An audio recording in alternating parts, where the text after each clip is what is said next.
भगवान ने गोपियों के साथ महाराज किया। कामदेव भी यहाँ परास्त हुआ। कामदेव ऐसा महाराज हुआ। भगवान गोपियों से कहते हैं, गोपियों ने पहले भगवान से कहा, प्रभु नट नागर कुछ लोग तो ऐसे होते हैं जो प्रेम करने पर प्रेम करते हैं। अब बड़ी सुंदर बात है, ध्यान से समझना। नट नागर कुछ लोग तो ऐसे होते हैं जो प्रेम करने पर प्रेम करते हैं, और कुछ लोग ऐसे होते हैं जो प्रेम न करने पर भी प्रेम करते हैं, और कुछ लोग ऐसे होते हैं जो दोनों से ही प्रेम नहीं करते। ये बहुत अच्छी बात आई है, गोपियों ने पूछा है। 3 प्रकार के प्रेमी होते हैं। एक तो वो जो प्रेम करने पर प्रेम करते हैं, और दूसरे प्रेमी वो होते हैं जो प्रेम न करने पर भी करते हैं, और तीसरे प्रेमी वो होते हैं जो दोनों से ही प्रेम नहीं करते। यानी करने वाले से नहीं करते तो ना करने वाले से कैसे करेंगे। ये भी प्रेमियों की श्रेणी में आए हैं। गोपियों जो प्रेम करने पर प्रेम करते हैं, उनका जो संबंध होता है वो व्यापारी जैसा होता है। व्यापारी जैसा, कुछ लिया तब कुछ दिया। ये व्यापारी जैसा प्रेम है, व्यापारिक संबंध है। जो प्रेम करने पर प्रेम किया। फौजी भैया जी इधर ध्यान दो। आज मैं आपको ही देख रहा हूँ, कल आप थे नहीं, अच्छा नहीं लग रहा था, और सामने बैठे हो सही जगह पे आज, बढ़िया। क्योंकि जब दोनों तरफ होते मोर्चा संभाल करके तो अच्छा लगता है। हाँ, अब तो फौजी का तो काम ही है मोर्चा संभालने का। हाँ, अच्छी बात है, समझना। दूसरे जो होते हैं ना, जो प्रेम न करने पर भी करते हैं, तो परीक्षित ऐसे प्रेमी तो माता पिता ही होते हैं। जो बच्चा प्रेम करे या न करे फिर भी माता पिता प्रेम करते हैं। गुरु होते हैं और माता पिता होते हैं। जो गुरु का शिष्य प्रेम न करे फिर भी गुरु प्रेम करते हैं, और माता पिता बच्चे को प्रेम करते हैं। बच्चा चाहे प्रेम करे चाहे न करे, बच्चा कितना भी कड़वा बोले, अरे छोड़ दो मुझे, जाने दो, मर जाने दो। अरे कभी कभी बच्चे कहते ना, तुम्हें मुझसे क्या मतलब है जो मेरे पीछे पड़े हो, अरे छोड़ो मुझे, रहने दो। लेकिन क्या माता पिता छोड़ते हैं? नहीं, क्योंकि प्रेम करते हैं वो प्रेम। और ऐसे प्रेमी माता पिता ही होते। और तीसरे प्रेमी कौन है? जो दोनों से प्रेम नहीं करते। इनमें 4 प्रकार के होते हैं। तीसरे नंबर के प्रेमियों में पहले 3 प्रेमी बताए, 3 तरह के। एक वो जो प्रेम करने पर प्रेम करते हैं, एक ना करने पर करते हैं, और एक दोनों से नहीं करते। जो दोनों से नहीं करते उनमें 4 प्रकार के होते हैं। कौन कौन? एक तो वो जो कृत्य हो चुके हैं, जिन्हें किसी चीज की आवश्यकता नहीं रही है, बिल्कुल मस्त हो चुके अपने आप में, अपने स्वरूप में ही मस्त रहते हैं, अपने आप में ही खोए रहते हैं। एक प्रेमी वो है। और जिनकी दृष्टि में द्वैत भासता ही नहीं है, यानी इनकी नजर में 2 है ही नहीं संसार में, एक ही है, एक केवल। मैं भी ईश्वर, ये भी ईश्वर, और वो ईश्वर तो ईश्वर है। सब ईश्वर है, सर्वभूतानां, सभी भूत प्राणियों में, चींटी से लेकर हाथी तक केवल ईश्वर का वास है, केवल ईश्वर का, और दूसरा कोई नहीं है। वो ऐसे होते हैं जिनकी दृष्टि में द्वैत नहीं भासता। और दूसरे वो होते हैं जिन्हें द्वैत तो भासता है, परंतु कृत्य हो चुके होते हैं, यानी परिपूर्ण हो चुके होते हैं, पक चुके होते हैं। और तीसरे वो होते हैं जो जानते ही नहीं है कि प्रेम क्या होता है और कौन प्रेम करता है। और चौथे वो होते हैं जो प्रेम करने वाले को ही लूट लेते हैं। ये गुरुद्रोही कहे जाते हैं। गुरुद्रोही जो अपना भला चाहने वाले को ही नुकसान पहुंचाते हैं, उसे ठग लेते हैं। गोपियों ने कहा, तब तो तुम चौथे ही नंबर वाले लग रहे हो। बिल्कुल। भगवान बोले, नहीं, अरे गोपियों, तुम मुझे गुरुद्रोही कह रही हो? अरे मैं गुरुद्रोही नहीं हूँ। मैं जो ये व्यवहार कर रहा हूँ वो गुरुद्रोही पने का लक्षण नहीं है। और क्या है? पहले तो बांसुरी बुला के, मीठी मीठी बांसुरी बजा के बुलाया, और अब जब आ गई तो कह रहे थे चली जाओ। तो ये तरसाना नहीं है, दर्द नहीं देते हो तो क्या करते हो? पहले तो नाम ले लेके बुलाते हो, पहले प्रेम का रोग लगा देते हो और रोग लगा करके फिर उसी चीज के लिए तरसाते हो, तड़पाते हो, दर्शन नहीं देते। इसलिए आप गुरुद्रोही बने का लक्षण तो है और क्या है। भगवान ने बड़ी सुंदर बात कही है। भगवान क्या कहते हैं? भगवान ने कहा गोपियों मैं ऐसा इसलिए करता हूं कि पहले जैसे किसी गरीब को, जो निर्धन व्यक्ति हो, जीवन में उसने कभी धन न देखा हो, कभी धन न देखा हो, और उसे अचानक पड़ा हुआ कहीं धन मिल जाए तो वो खुशी के मारे फूला नहीं समाएगा। अब कल्पना करो, आप अपने ऊपर उतार करके इस बात को सोचो, तब आनंद भी आएगा। अपने ऊपर उतार करके सोचो। कितनी सुंदर बात कही कि किसी निर्धन व्यक्ति ने, जिसने कभी धन न देखा हो जीवन में, उसे अचानक, मेरी माताओं ध्यान देना, अचानक उसे कहीं पड़ा हुआ धन मिल जाए और वो व्यक्ति, उसका जो हृदय है, अब वो धन की खुशी हो गई उसे। अब वो धन के ही आनंद में डूब गया और रात में उठ उठ के देखेगा कहाँ रख दिया है, कैसे रख दिया है, और फिर सो जाएगा, आंख खुलेगी फिर उठ के देखेगा। जैसा बच्चा होता है ना, नए कपड़े आ जाए या नई कोई चीज खिलौना आ जाए बच्चे का नया, तो बच्चा ऐसा ही करता है, रख देगा, बहुत देर तक सोएगा, रात में खेल खेल के जिस दिन खिलौना आता है उस दिन, और फिर सो भी जाता है खेलते खेलते, तो पास में रख के सोता है। और जब उठा के उसे दादी के पास लेटाओ या दादाजी के पास, बाबा के पास लेटाओ, और फिर वहां से माँ ले जाए जब बच्चे को अपने पास, तो और जब फिर जग जाता है तो क्या कहता है, मम्मी मेरा खिलौना, और एकदम वो खिलौने की तुरंत याद करता है, खिलौना कहाँ है मेरा खिलौना, और तुरंत खिलौना खोजेगा रात में भी, और फिर जाएगा बार बार, जब जगेगा तब खिलौना देखेगा। ऐसे ही गरीब जिसने धन न देखा हो, उसे जब धन मिल जाता है तो उस धन की चिंता उसी धन में खो जाता है वो। और अगर वो धन खो जाए तो फिर क्या होगा? अपने ऊपर उतार करके देखिए, अपने ऊपर विचार करके देखिए। अगर वो धन खो जाए तो उस व्यक्ति का जो हृदय है धन के खोई, उस धन की चिंता में डूब जाएगा। जितना दुख तब नहीं था जब धन नहीं था, लेकिन मिल करके खो गया। जितना दुख तब नहीं था जब धन नहीं था, लेकिन धन जब मिल करके खो गया, अब ज्यादा दुख है, अब बहुत दुख है। जैसे हमने किसी को देखा नहीं है तो उसकी हमें क्या चिंता। कितने लोग अखबार में ट्रेन पलट गई, ये हो गया वो हो गया, अरे किसी की आती है? नहीं आती। पर अपना कोई हो तो अरे राम ऐसा हो गया, एकदम से होश उड़ जाते हैं, क्योंकि देखा है, प्रेम है उससे, तो देखा है तो उसका दर्द है, और देखा नहीं है तो कोई दर्द नहीं है। तो मैं ऐसा इसलिए करता हूं, जैसे गरीब आदमी उस खोए हुए धन की चिंता में उसका हृदय है जो डूब जाता है, ऐसे ही मैं मिल करके फिर छुप जाता हूं। और मिलकर इसलिए छुप जाता हूं कि मेरा भक्त मेरा चिंतन करे, मैं जब खो जाऊं तो मेरी याद करे, तड़पे, तरसे, दर्द हो उसको, और जब दर्द से पुकारता है तो फिर मुझे आनंद आता है। और जब उस दर्द से पुकारता है ना, तब मैं उसके कितने जन्मों के पापों का हरण कर लेता हूँ, ये वो भक्त नहीं जानता। ये तो समय आने वाला समय ही तय करता है कि मैंने उसे क्या दिया। देखने में तो उसे ऐसा लगा कि मैंने उसको दर्द दिया, कष्ट दिया, लेकिन आगे आने वाला समय तय करता है कि मैंने उसे क्या दिया। एक दृष्टांत है बड़ा सुंदर।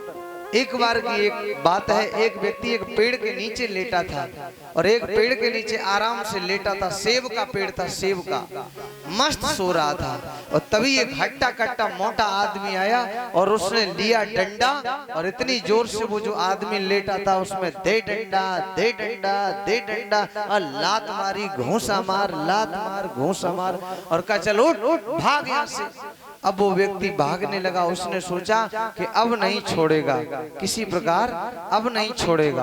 अब तो व्यक्ति भागने लगा। अब वो व्यक्ति पूछ रहा है आखिर मेरा कसूर क्या है, बताओ तो सही, मुझे क्यों मार रहे हो? अरे मेरा अपराध तो बताओ क्या है, क्यों मार रहे हो? छोड़ दो, मैंने कुछ नहीं किया है। लेकिन वो आदमी उसे दौड़ा रहा है, फटाफट चल दौड़ दौड़ और भाग, और इतनी कौड़े की मार लगा रहा है। वो व्यक्ति भागता चला जा रहा है। तभी क्या होता है, एक पेड़ के नीचे सेब पड़े, गड़े सले, का इन सबको खा। और जब वो कहता है कि नहीं खाऊंगा, तब वो जबरदस्ती वो सेब जो सड़े गले पड़े उनको जबरदस्ती उसे खिलाता है, मुंह में ठूंस देता है और खूब सेब खिलाए डट के। अब कहता है चल भाग, फिर कौड़े की मार लगाई, मारता जाता है। एक नदी मिली है, नदी के पास कहता है चल पानी पी।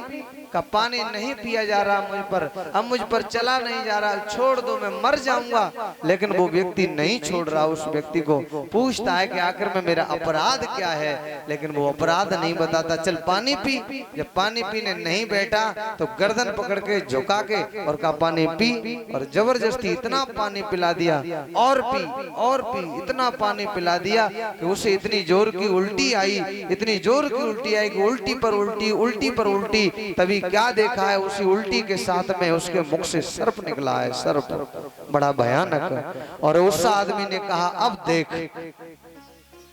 मैं तुझे इसलिए मार रहा था कि जब तू पेड़ के नीचे निर्धुंध सो रहा था, तब तेरे पेड़ के ऊपर से जब सर्प गिरा तो तेरे मुख में चला गया। ये दृश्य मैंने देख लिया था। कहा तो जब देख लिया था तो फिर तुमने बताया क्यों नहीं, मैं तो वैसे ही ये सब काम कर लेता।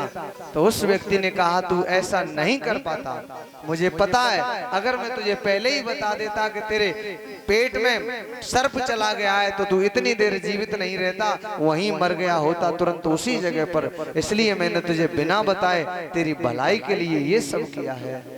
और वो सर्प देख करके वो आदमी आभार प्रकट करने लगा, धन्य है, धन्य है, तुम्हारा एहसान नहीं भूलूंगा। भगवान ऐसे ही दर्द देते हैं, ये बड़े बड़े राज छुपे हुए हैं।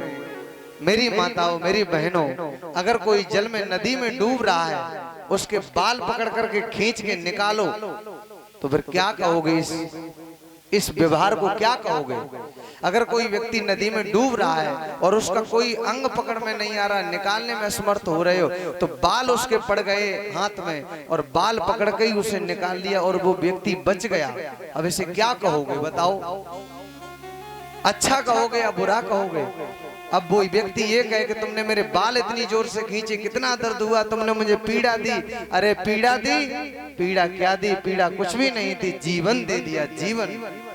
इसलिए भगवान ये कथाएं जो हैं, ये जो अनुभव करने की, जब सुख आता है, दुख आता है, तो अनुभव करा के जाता है हमें बार बार।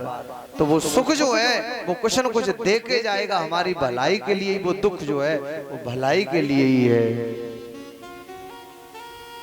केवल इसमें भलाई छुपी है और कुछ नहीं छुपा है। ये महाराज की कथा आज सुखदेव जी ने परीक्षित को सुनाई है। ओ रंग रिजवा चुनर मोरी रंग दे, ओ रंग रिजवा चुनर मोरी रंग दे, रंग सांवलोई मन भाई गयो रे।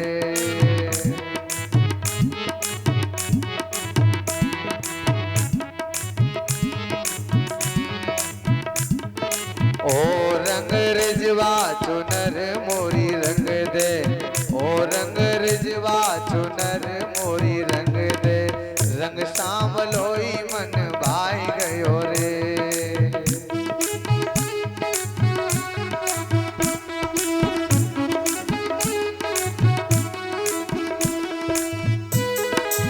जय हो ताली की सेवा करते हुए।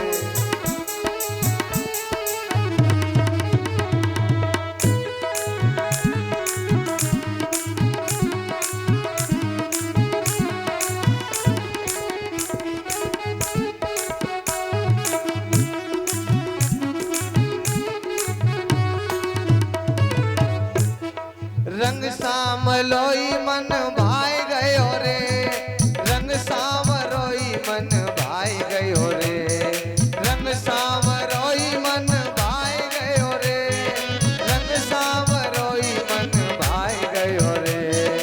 ओ रंग रिजवा चुनर मोरी रंग दे, ओ रंग रिजवा चुनर मोरी रंग दे, रंग सामलोई मन भाई गयो रे।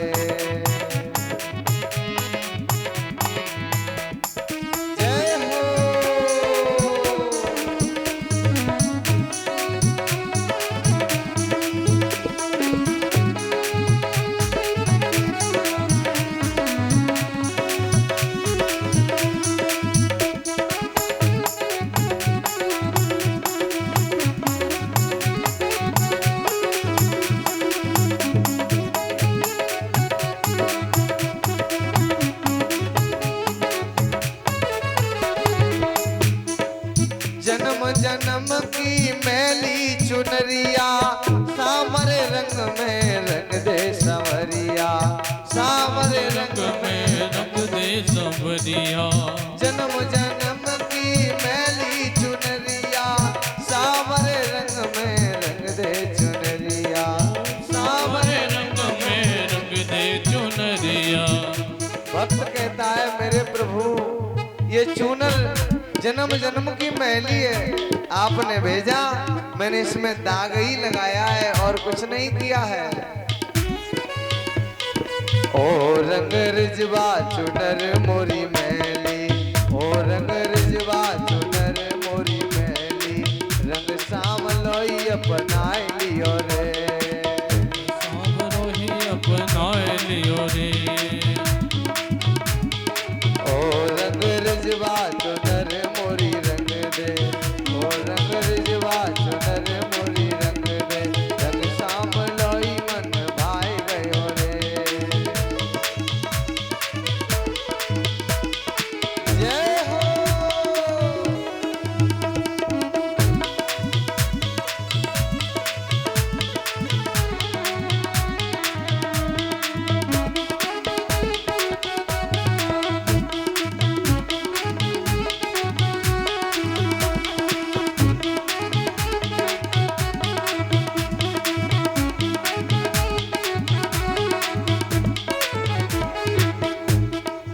लाल न भावे रंग पीलो न भावे, लाल न भावे रंग पीलो न भावे, सामरो रंग सब मैल छुपावे, सामरो रंग सब मैल छुपावे। ये सामला रंग ऐसा है, काला कपड़ा हो अगर दाग लग जाए धब्बे लग जाए तो पानी लो गीला कपड़ा करके पानी से पोंछ दो तो ऐसा लगता है जैसे नया हो गया, ऐसा रंग है सामला। और इस सामले रंग पर कोई दूजा रंग नहीं चढ़ता। लाल न भावे रंग पीलो न भावे, सामलो रंग सब मैल छुपावे, सामलो रंग सब मैल छुपावे। ओ रंग रिजवा चुनर है पुरानी, ओ रंग रिजवा चुनर है पुरानी, सामल ही रंग बताए गयो रे।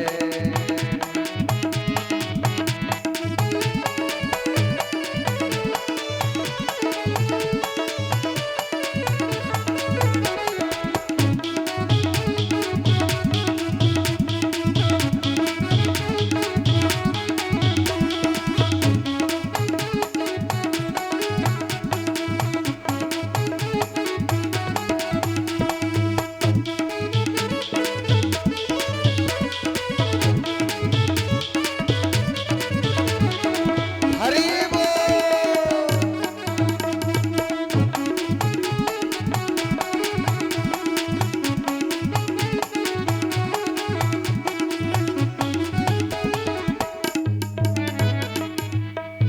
श्यामल रंग मेरे मन को भायो और सब रंगन ते मन को हटायो, श्यामल रंग मेरे मन को भायो और सब रंगन ते मन को हटायो, और सब रंगन ते मन को हटायो।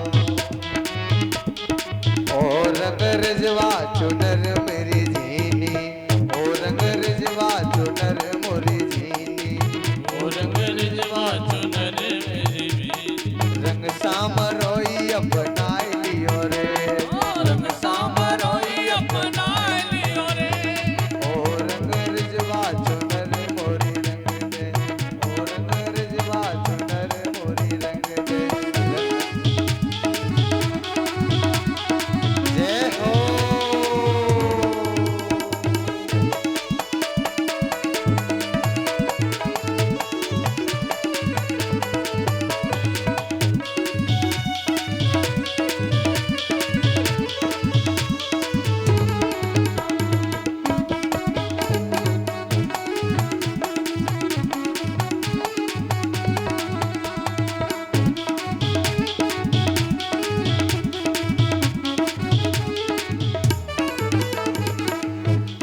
दाग दगीली चुनरिया ओढ़ी, दाग दगीली चुनरिया ओढ़ी, श्यामल रंग ते है जय कोरी, सावल रंग से है जय